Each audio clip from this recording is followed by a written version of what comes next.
गाड़ी के अंदर बैठने ही वाले कि अचानक एक अजीब सा चेहरा वाला भयानक सा आदमी बिजली की रफ्तार से उनके सामने आकर खड़ा हो गया। राहुल ने देखा कि उसका चेहरा बिल्कुल सड़ा हुआ था और उसकी आंखें भेड़िए की तरह चमक रही थी।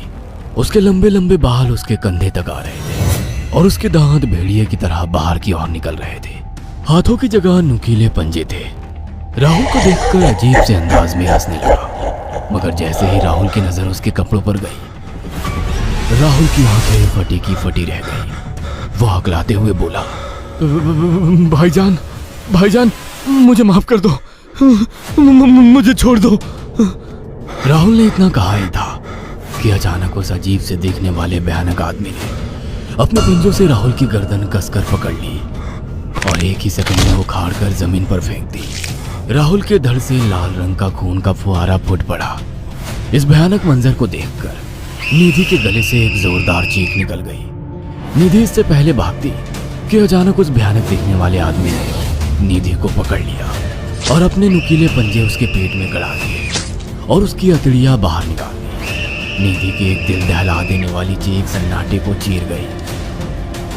अचानक हवा का एक बवंडर उठा और वो भयानक सा दिखने वाला व्यक्ति देखते ही देखते बवंडर के साथ गायब हो गया। तानिया ने डरते डरते निधि के मोबाइल से पुलिस और सैफ को बुला लिया और कुछ ही देर में वहां चारों ओर पुलिस की गाड़ियां थी। पुलिस ने राहुल के दोनों दोस्त सैफ और सचिन को वहीं बुला लिया। इंस्पेक्टर अर्जुन ने दोनों से कहा, मैंने ऐसी हत्याएं अपने करियर में कभी पहले नहीं देखी। ये काम तो ना किसी जानवर का लगता है, ना ही किसी इंसान का। सचिन कपकपाती हुई आवाज में बोला, आप कहना क्या चाहते हैं? कुछ कह नहीं सकता। जिस किसी ने भी इन दोनों को मारा है उससे एक बात तो साबित होती है कि वो इन दोनों से हद से ज्यादा नफरत करता था। अब सारी सच्चाई तो यह बच्ची ही बता सकती है। इतना बोलकर इंस्पेक्टर अर्जुन तानिया के पास चला गया, जो बेहद डरी हुई थी।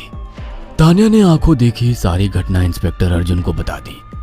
तानिया की बात सुनकर इंस्पेक्टर अर्जुन कंफ्यूज चेहरा लेकर मोबाइल पर किसी से बात करने लगे। सचिन इंस्पेक्टर के पास आ गया और सैफ भी डरता हुआ इंस्पेक्टर अर्जुन के पास आकर बोला, क्या हुआ इंस्पेक्टर? तानिया ने क्या बताया? उसने जो बताया वो काबिले यकीन नहीं है। उसकी बात पर किसी भी तरह से यकीन नहीं किया जा सकता। फिर भी कुछ तो बताया इंस्पेक्टर। हाँ, उस बच्चे के मुताबिक एक भूत ने निधि और राहुल को बड़ी बेदर्दी से मारा है। इंस्पेक्टर की बात सुनकर दोनों बुरी तरह से चौंक गए। क्या मतलब है इस बात का?